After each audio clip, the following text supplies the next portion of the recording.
A'udzubillahi minasyaitonirrajim. Bismillahirrahmanirrahim. Alhamdulillahi rabbil alamin. Nahmaduhu wa nasta'inuhu wa nastaghfiruh.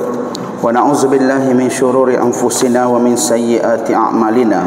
Man yahdihillahu fala mudilla lahu wa man yudlilhu fala hadiya lahu. Asyhadu an la ilaha illallah wa asyhadu anna Muhammadan abduhu wa rasuluh.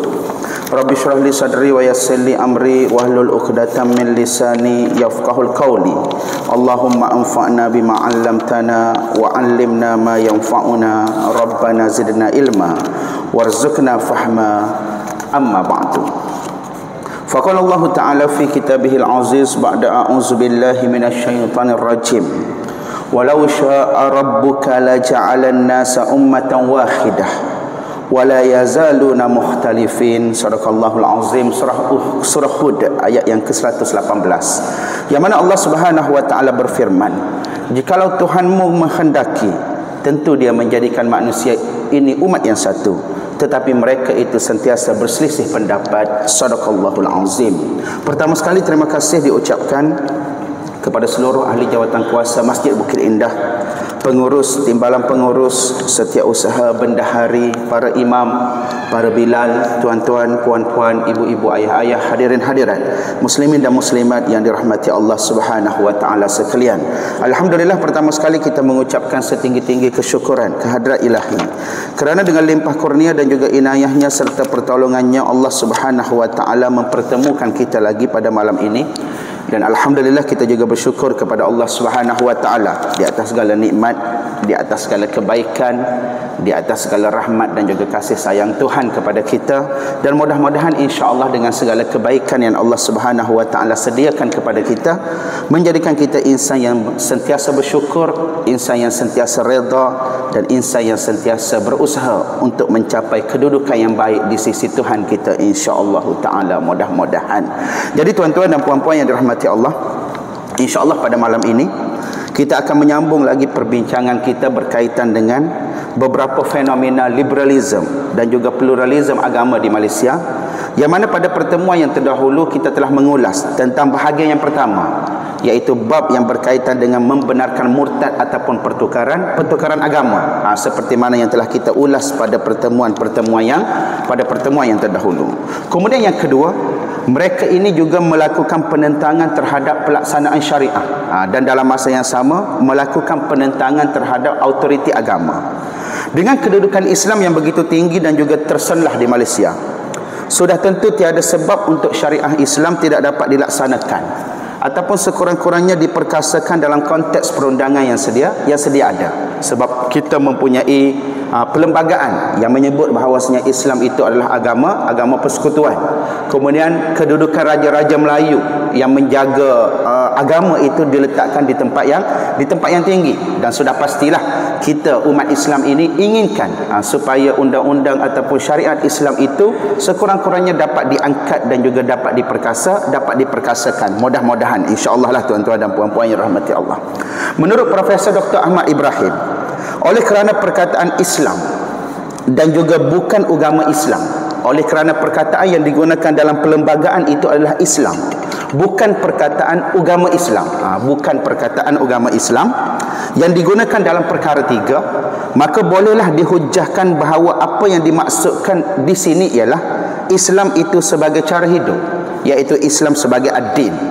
Jika disebut agama-agama lain boleh diamalkan dengan aman dan damai di mana-mana bahagian persekutuan, orang bukan Islam mendakwa bukan sahaja mereka itu diberikan kebebasan mengamalkan kepercayaan dan upacara-upacara agama mereka, akan tetapi cara hidup mereka pun mereka dakwa mereka boleh mengamalkannya, walaupun perkataan kita kata agama-agama lain itu tidak disebut secara khusus seperti mana disebut perkataan Islam itu sendiri dalam perlembagaan persekutuan.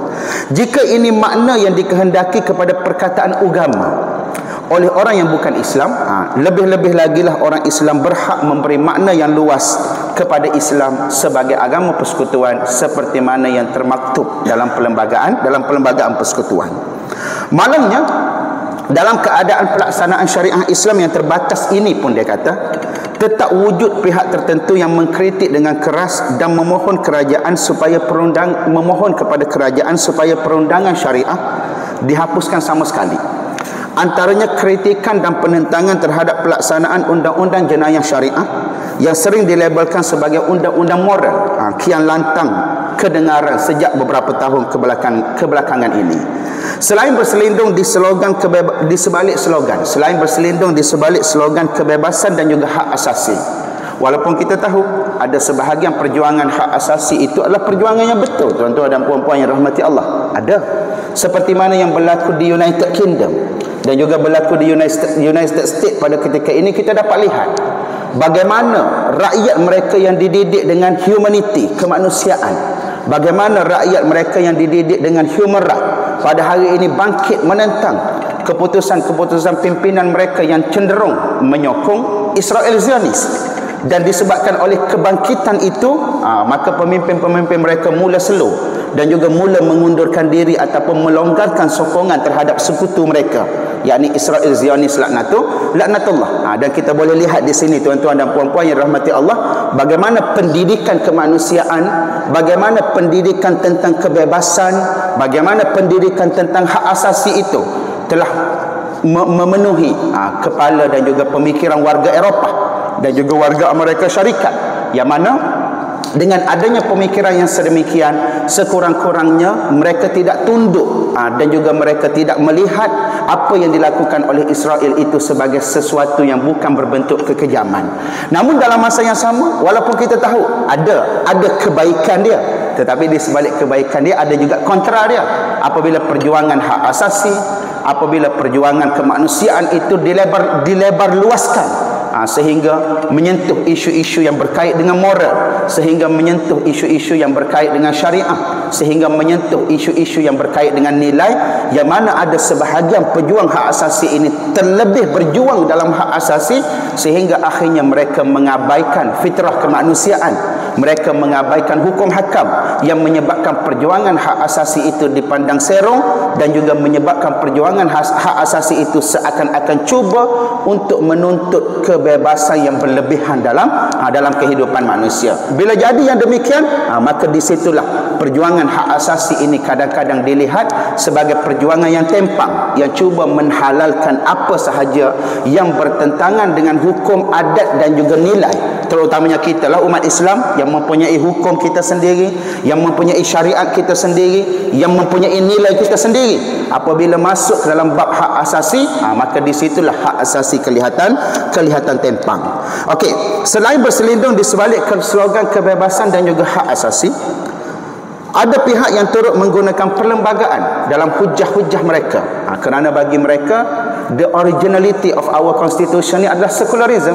Itu adalah hujah mereka dan mereka cuba untuk mengembalikan keoriginalan ataupun keaslian perlembagaan seperti mana yang ditulis sebelum daripada 1957. Maka oleh sebab itu, tuan-tuan dan puan-puan yang dirahmati Allah, kalau kita lihat apabila pihak mahkamah memutuskan sesuatu perkara, sama ada boleh diterima ataupun tak boleh diterima, mereka akan sebut sesungguhnya undang-undang ini tidak berperlembagaan. Dengan erti kata ada diskriminasi terhadap jantina, seperti kes yang berlaku 2 hari ni lah kalau tak silap saya, tentang gangguan seorang lelaki mengganggu isteri orang. Dulu dia ada section dia dan juga ada hukuman dia, tapi kini dimansuhkan kerana dianggap tidak berperlembagaan. Kerana apa? Kerana bagi pihak mahkamah, dia kata itu berlaku diskriminasi, kerana hanya pihak suami sahaja yang boleh membuat aduan tentang isteri dia yang diganggu, sedangkan pihak isteri tidak boleh membuat aduan tentang suami dia yang diganggu. Maka dia isytiharkan sebagai tidak berperlembagaan dan juga tidak sah menurut undang-undang. Begitu juga dengan GEG, undang-undang generasi akhir merokok tu, tuan-tuan dan puan-puan yang dirahmati Allah. Peguam negara berhujah bahawasanya kalau anda kata GEG itu dimasukkan, maka dia akan timbul isu tidak berperlembagaan dan bakal dicabar pada masa-masa yang mendatang. Maka kerajaan yang ada pada hari ini dia cuba ubah sedikitlah daripada apa yang ada itu supaya akhirnya dapat diselaraskan dan undang-undang itu tidak dapat dicabar pada masa-masa yang akan datang. Lalu mereka kata generasi kan dia dalam GEG ni ada generasi yang lahir selepas daripada tahun berapa tak boleh memiliki, tak boleh memegang dan sebagainya, alat-alat yang berkaitan dengan tembakau dan sebagainya kan. Jadi disebabkan Peguam Negara kata benda tu tak berperlembagaan, sebab perlembagaan negara tidak membenarkan berlakunya diskriminasi terhadap mana-mana pihak, maka akhirnya berlaku sedikit perubahan dalam undang-undang tersebut. Okey. Jadi antara hujah teknikal yang mereka kemukakan ialah bahawa bidang kuasa jenayah sepatutnya berada di tangan persekutuan, yakni pihak berkuasa di peringkat pusat, dan sesekali mereka menyeret Islam untuk memperkukuhkan dakwaan mereka. Berikut adalah beberapa insiden yang menunjukkan dengan jelas, dia kata, penolakan beberapa pihak terhadap pelaksanaan undang-undang syariah yang berpunca daripada pengaruh liberalisme di Malaysia. Okey, antaranya yang pertama, kumpulan Sistem Islam mengetuai 50 NGOs bangkit menentang undang-undang moral yang mana pelaksanaannya di bawah bidang kuasa Jabatan Agama. Menurut mereka, isu moral adalah hak individu ataupun disebut sebagai private sphere, hak individu yang tidak sepatutnya melibatkan campur tangan pihak kerajaan. Dengan erti kata, kalau bab yang berkait dengan moral ni kerajaan tak boleh nak ambil tindakan dan kerajaan tak boleh nak campur tangan, sebab itu adalah ruang yang ada pada seseorang individu yang tidak boleh diganggu, tidak boleh dikacau dan juga tidak boleh digugat. Okey. Sedangkan jabatan-jabatan agama Islam hanya menjalankan tugas sesuai dengan peruntukan undang-undang untuk menangkap individu-individu Muslim yang terlibat dengan penzinaan, perjudian dan juga minum arak. Berlakulah kita kata tangkapan di pusat-pusat hiburan, di kelab malam dan sebagainya. Namun ada sebahagian yang tidak setuju dengan proses tangkapan tersebut kerana mereka menganggap itu telah mencabar hak individu dan itu telah melanggar hak asasi seseorang individu itu untuk melakukan apa sahaja yang dia kehendaki.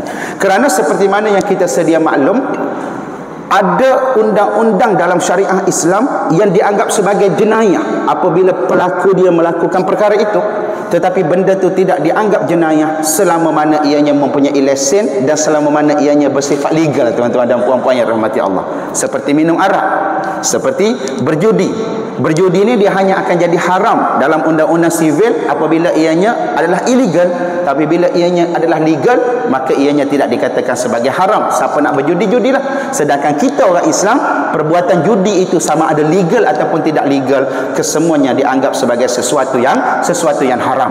Maka di sinilah pihak berkuasa agama Islam menetapkan hukuman bagi orang Islam. Ada benda yang kamu tak boleh buat walaupun peruntukan undang-undang sivil ataupun undang-undang di peringkat persekutuan membenarkan perkara tersebut. Okey, itu yang pertama.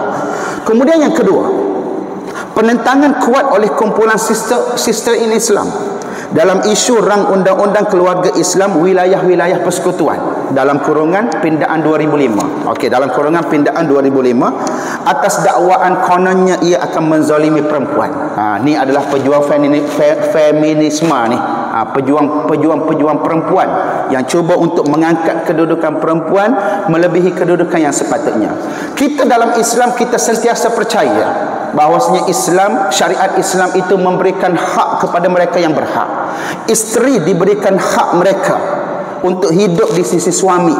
Bahkan Al-Quran mengiktiraf isteri itu sebagai libasan lakum wa antum libasan lahunna, sebagai pakaian bagi seorang suami dan suami pula sebagai pakaian bagi seorang isteri, yakni saling melengkapi, saling hormat menghormati, saling memenuhi kehendak masing-masing dan sebagainya. Namun ada beberapa perkara, tuan-tuan dan puan-puan yang dirahmati Allah, yang mana lelaki itu dianggap lebih superior berbanding dengan wanita. Antaranya dalam hak yang berkaitan dengan harta pusaka, dalam bab yang berkaitan dengan kuasa untuk menceraikan, itu adalah kuasa orang lelaki, dan juga dalam beberapa perkara yang lain yang mana ianya telah ditetapkan oleh syarak. Namun secara keseluruhannya syarak telah menetapkan bahawa apabila seorang lelaki itu merupakan orang yang lebih superior berbanding dengan wanita, maka tugas lelaki ialah melindungi.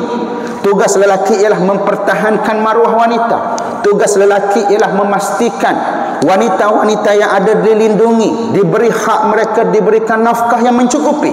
Dan dalam istilah ataupun dalam syariat Islam tidak ada istilah menzalimi perempuan, kerana kita tahu bahawasanya syariat Islam ini keseluruhannya adalah keadilan, dan syariat Islam ini secara keseluruhannya adalah sesuatu yang menjaga manusia daripada awal sehingga ke akhir, daripada awal sehingga ke akhirnya. Jadi mereka cuba mencabar undang-undang yang dibentuk dalam Undang-Undang Keluarga Islam Wilayah Persekutuan atas dakwaan kononnya ianya menzalimi perempuan.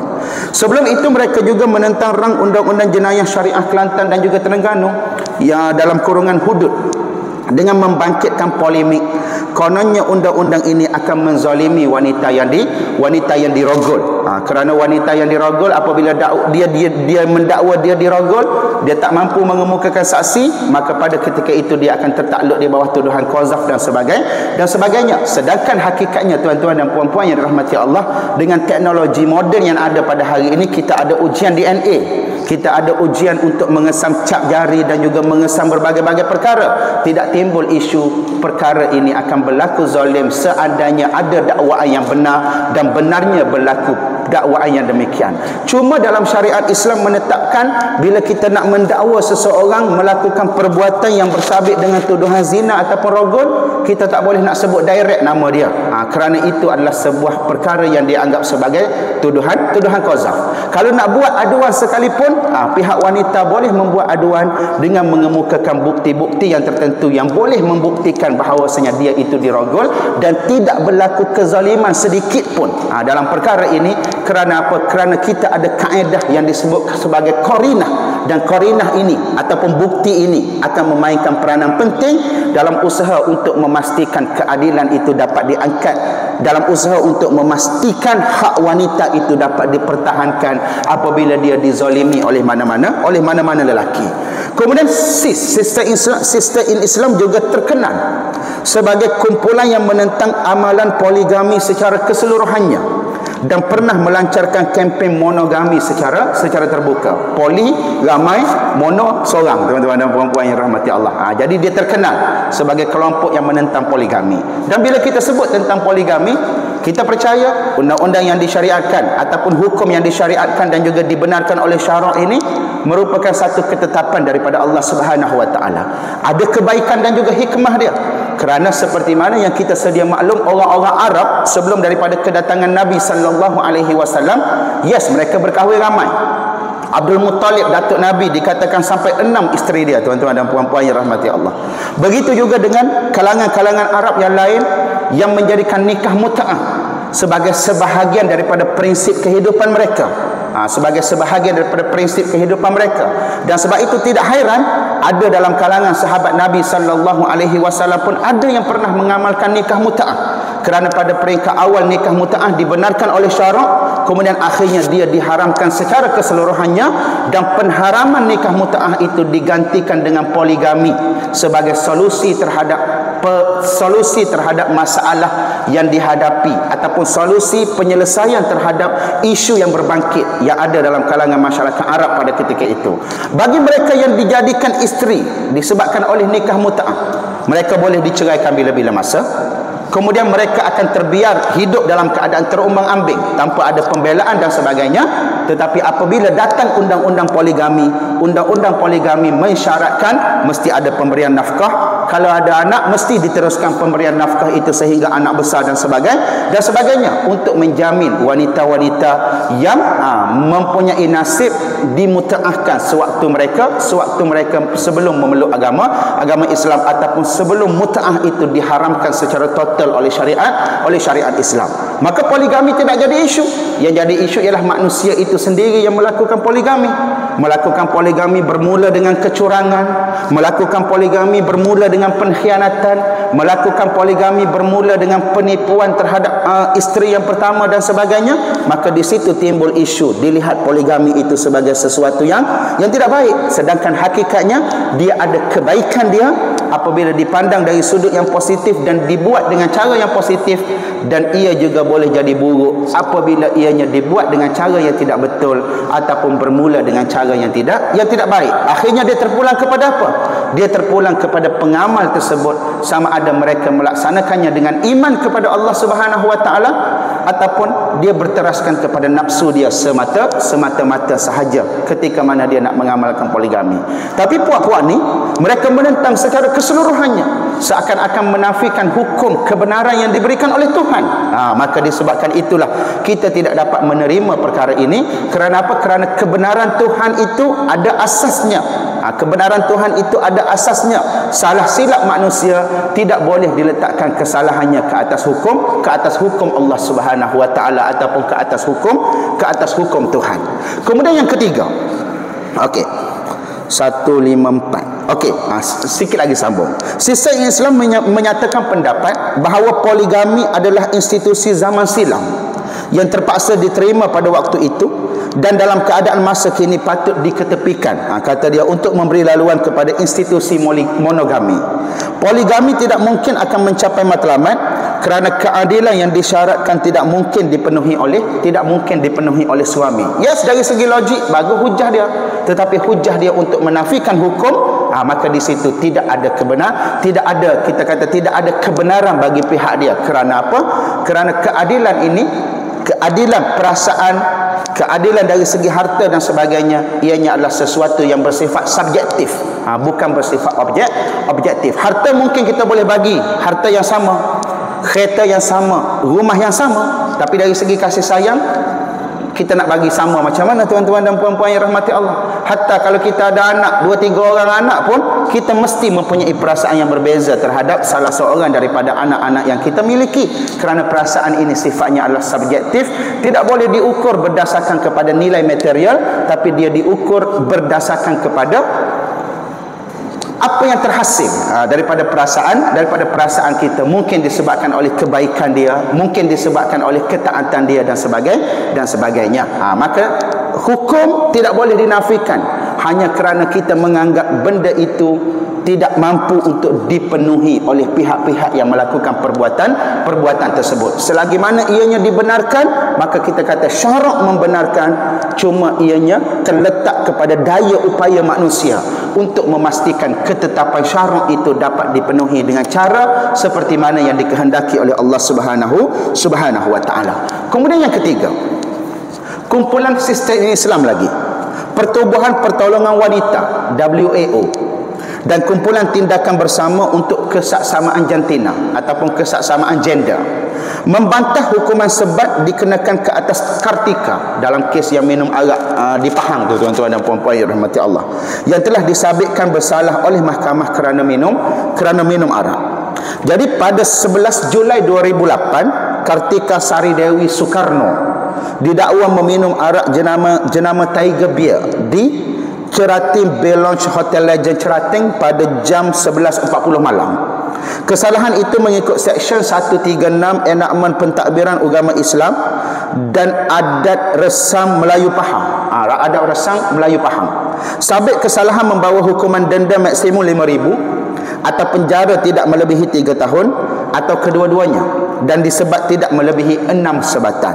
Hakim Syar'i Datuk Abdul Rahman Yunus di Mahkamah Tinggi Syariah Kuantan menjatuhkan hukuman denda RM5,000 dan 6 sebatan selepas perempuan tersebut mengaku dia melakukan kesalahan meminum arak, dan orang itu menerima hukuman tersebut apabila disabitkan kesalahan ke atasnya.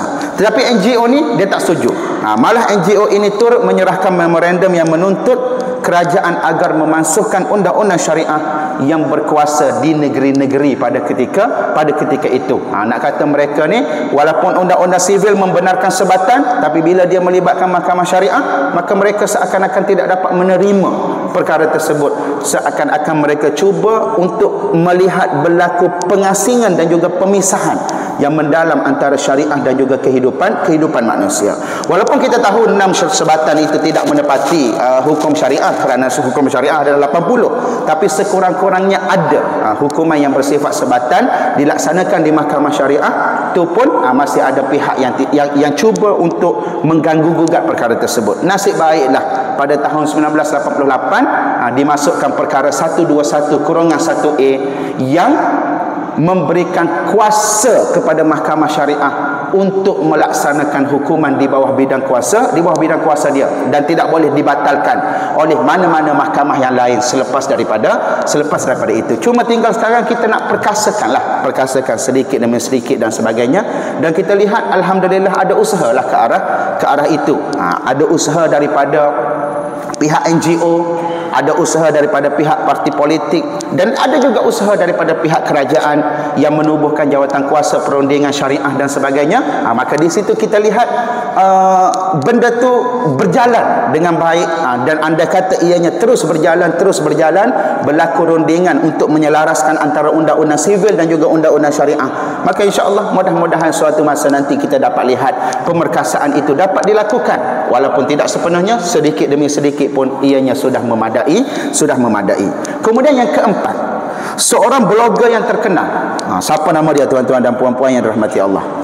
RPK, Raja Petra Kamarudin, membuat kenyataan di blognya bahawa Nabi Muhammad sallallahu alaihi wasallam tidak membawa sebarang agama ataupun syariat baru. Ini dia tulis dalam blog dia.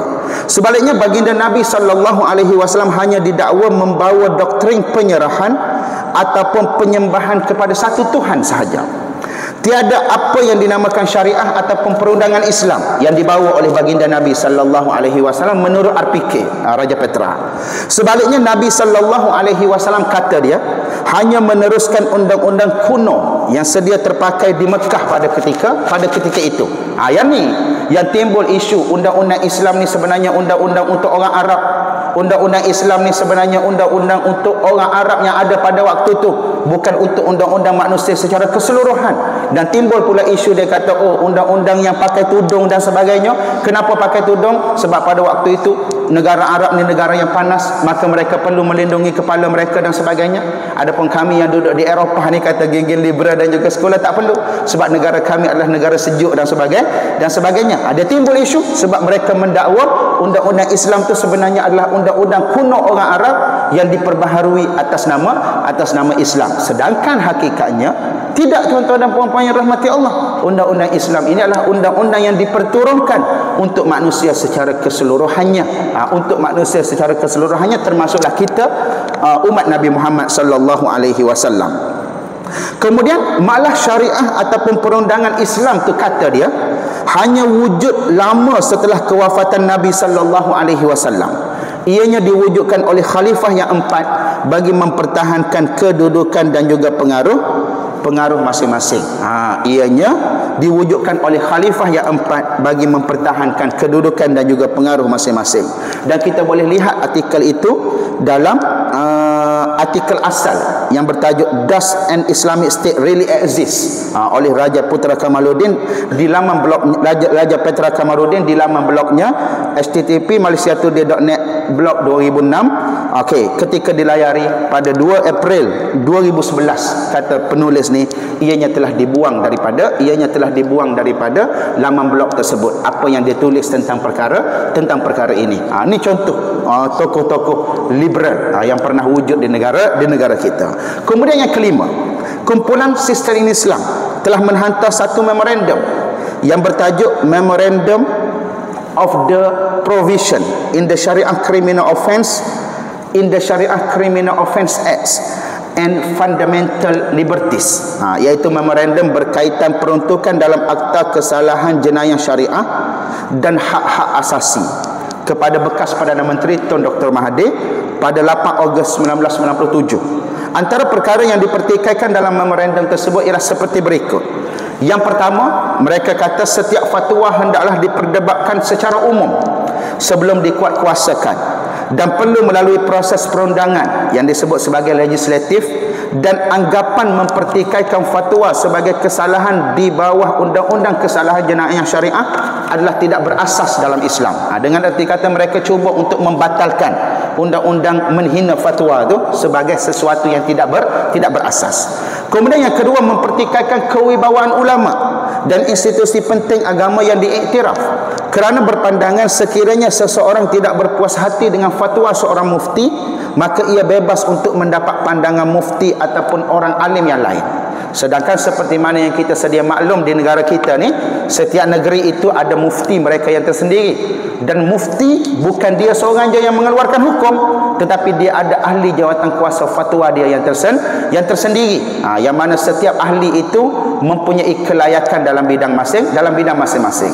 Dan fatwa satu-satu negeri tidak dipaksakan ke atas negeri-negeri yang lain, kerana setiap negeri dia mempunyai undang-undang tubuh negeri yang berbeza, dan mereka mempunyai raja yang menendorse ataupun sultan yang menendorse hukum itu juga sultan yang berbeza, kecuali beberapa negeri termasuklah Pulau Pinang, Melaka, Sabah, Sarawak dan juga wilayah persekutuan, yang mana ianya berada di bawah yang di-Pertuan Agong. Okey.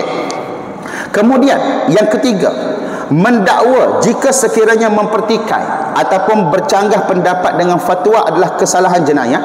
Ini bermakna pandangan mufti dan pihak berkuasa agama adalah sama dengan wahyu Allah Subhanahu wa taala. Sedangkan kita tak pernah kata fatwa itu sama dengan wahyu. Sedangkan kita tidak pernah kata bahawa hukum yang dikeluarkan itu adalah sama dengan wahyu. Kerana apa? Kerana hukum itu adalah hasil penelitian kita, hasil istikrar dia sebut. Istikrar, yakni kita melihat secara keseluruhan setiap perkara yang muncul berdasarkan kepada realiti dan juga situasi, kemudian diijtihadkan hukum tersebut berdasarkan kepada keperluan semasa dan juga berdasarkan kepada keperluan zaman. Yang ada dalam agama ni beberapa hukum yang qat'i, tuan-tuan dan puan-puan yang rahmati Allah, yang bersifat putus, absolut dan juga tidak boleh dipertikai. Adapun banyak kebanyakan hukum-hukum berpunca daripada ruang ijtihad yang dikemukakan oleh para ulama, yang dikemukakan oleh para ulama sebagai satu penilaian ke atas nas yang diturunkan oleh Allah dan juga hadis yang disebut oleh baginda Nabi sallallahu alaihi wasallam. Okey, jadi apabila mufti itu hak asasi, ini hak asasi, tapi bila mereka dapat apa yang mereka nak ataupun benda yang mereka buat, benda yang dibuat itu adalah selari dengan mereka, tak ada pula mereka nak berbicara tentang hak asasi. Kita boleh lihat tentang betapa hipokritnya pemimpin-pemimpin Eropah dan juga pemimpin-pemimpin USA, yang mana sering bercakap mengenai hak asasi, sering bercakap mengenai demokrasi dan sebagainya, tapi bila tiba isu yang berkait dengan rakyat Palestin seumpama dengannya, mereka hanya diam membisu. Diam membisu itu tak apa lagi sebahagiannya, bahkan ada sebahagian menyokong kekejaman dan juga kezaliman yang dilakukan oleh Zionis Israel yang berlaku pada ketika ini. Bahkan sanggup untuk memveto keputusan United Nations dan sebagainya, semata-mata untuk memberikan, kita kata, ruang kepada sekutu mereka terus melakukan serangan demi serangan. Maka kita kata kadang-kadang geng-geng pejuang hak asasi ni ada masa kita boleh kata mereka diterima dari segi perjuangan mereka, terutamanya yang melibatkan kezaliman dan juga kekejaman. Tapi selama mana dia seorang manusia, tuan-tuan dan puan-puan yang rahmati Allah, manusia ni dia tetap akan ada kecenderungan dia terhadap perkara-perkara yang tertentu. Dan sebab itu kalau kita belajar ilmu syarah hadis, kalau kita belajar ilmu tafsir Al-Quran, antara syarat yang dikemukakan oleh para ulama ketika mana seseorang itu nak menafsir Al-Quran ataupun nak mensyarahkan hadis Nabi sallallahu alaihi wasallam, apa mereka kata? Wala yata'asabu anil jamaah awil hizbi awil fardi. Jangan sekali-kali kamu taksub kepada mana-mana kumpulan, mana-mana jemaah, mana-mana individu. Kerana apabila berlaku ketaksuban dan juga kecenderungan, maka penafsiran itu akan menjadi penafsiran yang sonsang, yang hanya melihat kepada kumpulan dia semata-mata dan menafikan hak orang lain untuk mendapat keadilan dalam penafsiran tersebut. Itu syarat yang dikemukakan oleh para ulama. Kalau kita baca madkhal ila tafsir ataupun madkhal ila syarah hadis dan sebagainya. Kenapa tuan-tuan? Sebab manusia ni dia ada nafsu. Nafsul ammarah bisu', yang selalu ulama-ulama tasawuf sebut kan. Nafsu ammarah bisu' ni dia ada pada semua orang, bukan hanya pada orang-orang yang tak baik, dia ada juga pada orang-orang yang kelihatan seakan-akan baik. Dan sebab itu ketika mana para ulama membincangkan, antaranya Ibnul Jauzi membincangkan tentang talbisu iblis, membincangkan tentang belitan iblis, ada satu benda yang iblis akan masukkan dalam hati manusia, iaitu perasaan ghurur, perasaan keliru dan juga terpedaya. Dan orang yang terpedaya ni kadang-kadang bukan kalangan orang-orang yang jahil, termasuklah orang-orang yang mempunyai ilmu juga. Kata para ulama, boleh masuk kategori mereka yang terpedaya. Kategori mereka yang terpedaya, mereka yang belajar Al-Quran, mereka yang belajar hadis Nabi sallallahu alaihi wasallam juga boleh termasuk dalam kategori mereka-mereka yang terpedaya. Dan sebab tu kalau kita baca hadis Nabi sallallahu alaihi wasallam sebut bila berlaku akhir zaman, Nabi kata, innallaha la yakbidul ilmi illa biqabdil ulama. Allah Subhanahu wa taala dia tidak akan mencabut ilmu daripada dada manusia melainkan dengan mengangkat ataupun mematikan para ulama. Apabila matinya para ulama, apabila matinya orang-orang yang alim dan sebagainya, maka pada ketika itu akan muncullah kelompok juhala, yang mana mereka ini apabila diminta fatwa, mereka memberi fatwa, tapi fatwa itu menyesatkan, sesat dan juga menyesatkan manusia. Kita tengok konteks hadis Nabi sallallahu alaihi wasallam, Nabi sebut tentang fatwa.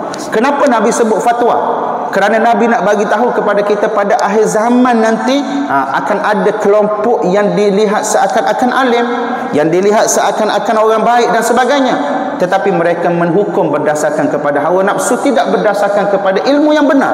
Lalu akhirnya mereka menghukum manusia berdasarkan kepada kehendak mereka, bukan berdasarkan kepada kehendak Allah Subhanahu wa taala. Alah, kita tengok netizen lah tuan-tuan dan puan-puan yang rahmati Allah. Kadang-kadang benda tak pasti, mereka dah buat ulasan dengan berbagai-bagai ulasan dah.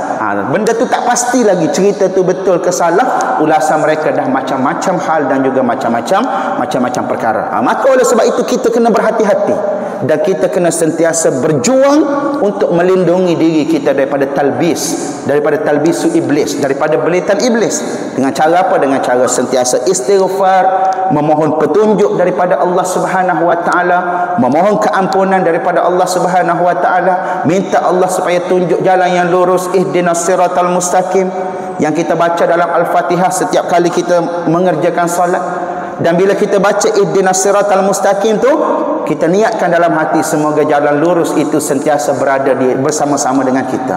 Jangan ada sifat keakuan, sifat yang merasakan aku sahaja yang betul, orang lain semua tak betul. Jangan tuan-tuan dan puan-puan yang dirahmati Allah, kerana perkara itulah yang merosakkan hati dan memudahkan iblis untuk masuk memainkan peranan mereka dalam fikiran kita, dalam jiwa kita. Okey. Jadi cerita tentang hak asasi tadi. Maknanya hak asasi ni pun gitulah. Sebab ianya dimonopoli oleh manusia. Maka mereka cenderung untuk menyokong apa yang mereka rasa sesuai untuk mereka, dan apa yang mereka anggap tidak sesuai dengan mereka, mereka mulakan kata, oh itu hak asasi, itu hak asasi. Sedangkan benda yang tak sesuai dengan mereka itu pun kadang-kadang berkait dengan hak asasi juga, tapi sebab tak sesuai dengan mereka, mereka menentang perkara tersebut. Kemudian yang keenam, 1, 2, 3, 4, yang kelima, mendakwa bahawa 14 kurun yang lalu ulama sebagai tempat rujukan, namun kini masyarakat semakin berubah dan pengetahuan itu adalah bersifat universal. Dengan erti kata dia nak bagi tahu kepada kita bahawa setiap orang boleh jadi pakar dan setiap orang boleh dijadikan sebagai rujukan. Tiada siapa yang mampu untuk menjadi pakar dalam semua perkara, termasuklah urusan agama yang bukan lagi menjadi tanggungjawab ulama dalam masyarakat hari ini. Sepatutnya setiap perkara yang akan dikuatkuasakan mestilah diperdebatkan dan dibincangkan secara terbuka sebelum ianya diputuskan menjadi undang-undang. Dia nak kembali kepada pemikiran Eropah sewaktu era pencerahan. Eropah ni kan sebelum daripada era pencerahan, pada waktu itu mereka dikuasai oleh gereja Roman Katolik. Gereja Roman Katolik ni dia menutup ruang untuk sesiapa sahaja berbahas tentang Bible, dengan erti kata mereka tak membenarkan sesiapa menafsirkan Bible sesuka hati. Hanya mereka-mereka yang mempunyai autoriti sahaja yang berhak untuk menafsirkan Bible. Kemudian berlakunya zaman Enlightenment, zaman pencerahan. Eropah, gereja di Eropah pada waktu itu dikuasai oleh kelompok Protestan. Dan kelompok Protestan ini dia lebih terbuka. Dan di situlah diperkenalkan konsep tafsir hermeneutik, yakni mereka membuka ruang tafsiran terhadap Bible itu seluas-luasnya. Dengan erti kata setiap orang boleh baca Bible, boleh baca terjemahan dan boleh faham Bible ikut yang suka, ikut suka hati mereka. Mereka cuba nak buat benda tu kepada Al-Quran. Tetapi Al-Quran ni alhamdulillah tuan-tuan dan puan-puan yang rahmati Allah, walaupun ada usaha-usaha yang demikian, tapi disebabkan Al-Quran ni dilindungi oleh Allah Subhanahu Wa Taala, dan yang paling penting sekali teks asal Al-Quran itu tidak mampu untuk diubah. Itulah antara kelebihan yang ada pada Al-Quran. Kalau anda kata teks asal tu boleh diubah-ubah dan juga boleh dimasukkan berbagai-bagai pandangan ke dalamnya, mungkin akan berlaku perkara yang demikian. Sebab teks asal tu tak dapat diubah, maka disebabkan itulah Al-Quran masih terlindung dan juga terpelihara daripada tafsiran-tafsiran yang menyeleweng. Walaupun benda tu ada, tapi dia tidak menjadi barah kepada masyarakat, kerana tetap ada golongan yang akan mempertahankan kebenaran Al-Quran itu pada setiap masa dan juga pada setiap zaman. Okey. Jadi seorang penulis bernama Akbar Ali. Akbar Ali ni sebagai salah seorang pemikir Islam liberal di Malaysia, yang banyak menulis karangan yang menghina Islam dan juga institusi agama, telah menulis artikel yang mencela dan menghina para ulama dengan bahasa kesat ketika dia mempersoalkan kenyataan para mufti yang membantah lambakan filem Hindustan di negara ini. Dengan biadab dia menganggap ulama yang berpendirian sedemikian sebagai berfikiran sempit, dengan mengatakan para mufti yang memakai serban adalah orang bodoh dan tidak dapat berfikir dengan baik disebabkan oleh oksigen tidak dapat masuk ke dalam otak mereka. Dan perkara ini boleh dilihat dalam The Sun. Now the Mufti blame Hindi film. Dah azan ni? Boleh. Itu maka kalau boleh tinggalkan lah. Tambah pula kalau kita tengok filem Hindustan, kebanyakannya dimasukkan unsur agama ke dalamnya. Bagi orang-orang muda ataupun anak-anak muda ataupun anak-anak kecil yang menontonnya, kemungkinan boleh terpengaruh dengan perkara-perkara yang demikian. Dan kita pun sedia maklum di India, mereka berpegang kepada konsep undang-undang sekular, yang mana tak ada satu undang-undang yang boleh tak ada satu undang-undang yang dibuat yang boleh menghalang contoh orang Islam nak mengahwini orang bukan Islam dan sebagainya. Macam kita sekurang-kurangnya kita ada enakmen undang-undang keluarga Islam, kita ada enakmen pengembangan agama selain daripada agama bukan Islam, kerana wujudnya dalam perlembagaan Islam sebagai agama persekutuan. Itu kita kena bersyukurlah situ. Di Indonesia pun sama, pasca Pancasila, apa yang terjadi, mereka tak ada undang-undang yang boleh menghalang orang Islam nak kembali murtad kepada agama asal, ataupun yang menghalang orang Islam untuk berkahwin dengan mana-mana agama selain daripada agama Islam. Ulama mereka boleh bantah, tetapi fatwa hanya dijadikan sebagai panduan. Yang boleh dikuatkuasakan adalah undang-undang untuk menghalang perkara tersebut. Dan sebab tu kita di Malaysia bila ada isu yang berkait dengan nak murtad dan sebagainya, dia kena rujuk kepada mahkamah syariah, kerana itu adalah bidang kuasa mahkamah syariah. Itu adalah kelebihan yang kita adalah tuan-tuan dan puan-puan yang rahmati Allah. Dan benda sebegini insya-Allah lah dia tidak akan terganggu-gugat, sebab dia dah ada akta-akta dan juga peruntukan-peruntukan yang tertentu mengenai perkara itu. Okey. Kemudian seorang peguam, Datuk Zaid Ibrahim, telah menyamang kerajaan negeri Kelantan dan juga Terengganu kerana didakwa cuba untuk meluruskan rang undang-undang jenayah syariah hudud dan juga kisas negeri Terengganu dan melaksanakan enakmen kanun jenayah syariah 2 Kelantan 1993, sedangkan kedua-duanya adalah bertentangan dengan kuasa perlembagaan persekutuan. Bagaimanapun saman tersebut telah ditarik balik tanpa dikemukakan sebarang sebab. Okey, tanpa dikemukakan sebarang sebab. Kesimpulannya, segala kenyataan, tindakan dan keputusan yang terbit daripada tokoh-tokoh ternama seperti yang kita sebutkan nama-nama mereka tadi mengandungi unsur-unsur merendah-rendahkan martabat dan juga kedudukan syariah Islam, sama ada secara langsung ataupun secara tidak langsung. Tindakan seperti mempertikaikan pelaksanaan undang-undang syariah terhadap individu Muslim yang terlibat dengan pertandingan ratu cantik, penzinaan, perjudian, minum arak adalah sama dengan mempertikaikan syariah itu sendiri. Okey, fatwa boleh dikeluarkan. Siapa nak ikut tak nak ikut, itu terpulang kepada dia. Tapi bila benda tu dijadikan sebagai undang-undang, nak tak nak awak kena ikutlah. sebab bila dia digazetkan sebagai sebuah undang-undang. Okey. Begitu juga tindakan memperlekeh dan mencabar usaha untuk melaksanakan undang-undang jenayah dalam Islam. Ia adalah seumpama mempersoalkan kebenaran dan juga kebaikan hukum Allah Subhanahu wa taala. Sesetengah kenyataan yang dikeluarkan oleh tokoh-tokoh itu juga dilihat tidak cermat dan tidak berhati-hati, terutamanya dalam membezakan antara isu teknikal perundangan dengan prinsip-prinsip perundangan. Yang ni saya nak kena quote and quote. Isu-isu teknikal ni tuan-tuan dan puan-puan yang dirahmati Allah, dia lebih kepada sama ada benda itu ada keselarasan ataupun tidak. Dia boleh merujuk kepada undang-undang itu ada di peringkat persekutuan ataupun tidak. Maka itu adalah isu-isu teknikal. Dengan prinsip-prinsip perundangan, yang ni yang orang tak dapat nak bezakan. Kadang-kadang ada pihak yang nak memperjuangkan benda ni pun tak dapat nak bezakan, yang nak menentang pun tak dapat nak bezakan, tuan-tuan dan puan-puan yang rahmati Allah. Isu-isu teknikal dengan prinsip-prinsip perundangan.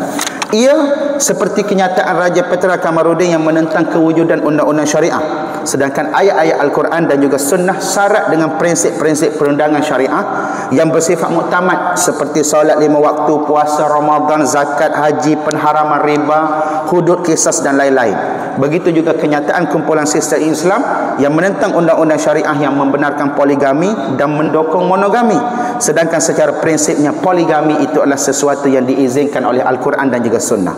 Poligami itu prinsip yang dibenarkan. Adapun isu-isu teknikal tu tuan-tuan, seperti suami tak berlaku adil, seperti berlaku kecurangan dan sebagainya, itu adalah isu teknikal yang perlu dibezakan dengan prinsip hukum itu sendiri. Jadi kalau nak memastikan prinsip itu ditegakkan, maka mana-mana suami yang mendahului perkahwinan dengan kecurangan, yang mendahului dengan pengkhianatan, maka kena wujudkanlah undang-undang untuk menyekat pengkhianatan itu daripada berlaku, bukan menentang hukum itu secara direct dan menolak hukum itu secara direct. Maka di situ dia kena beza antara isu teknikal dengan prinsip perundangan. Hasilnya apa yang dipertikai dan diperlekeh dan juga dibantah bukan lagi isu-isu teknikal penggubalan enakmen syariah, tetapi ianya melibatkan pertikaian terhadap prinsip-prinsip perundangan syariah sebagaimana yang terkandung dalam Al-Quran dan juga sunnah Nabi sallallahu alaihi wasallam. Dan itu yang paling berbahaya. Sebab tu kita kena bezakan antara isu teknikal perundangan dengan isu prinsip perundangan. Yang ni saya sebut secara bold, secara tebal benda ni, supaya kita dapat memahami mana isu teknikal, yang mana isu prinsip. Wallahu ta'ala a'lam. Kita bertemu lagi, mudah-mudahan Allah Subhanahu wa ta'ala berkati kita dan Allah Subhanahu wa ta'ala beri kebaikan di atas pertemuan kita pada malam ini, insya-Allah ta'ala. Mudah-mudahan semoga Allah memberi